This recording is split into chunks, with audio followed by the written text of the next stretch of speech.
Welcome back to part 2 of the Mazda CX-5 key fob repair. Why part 2? Well, part 1 lasted about a week before it took a shit.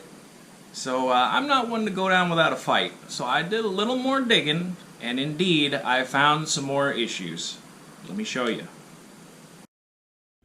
Alright, now everybody gather around as I uncover the Matryoshka doll that is the Mazda key fob. Alright. Get that layer out of here.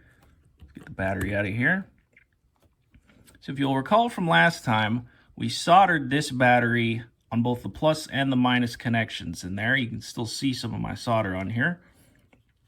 But if we look further, look at that. There's more goodies under here.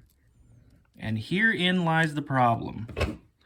If you see here, we got another spring-loaded electrical connection. And that is supposed to contact these two pads here.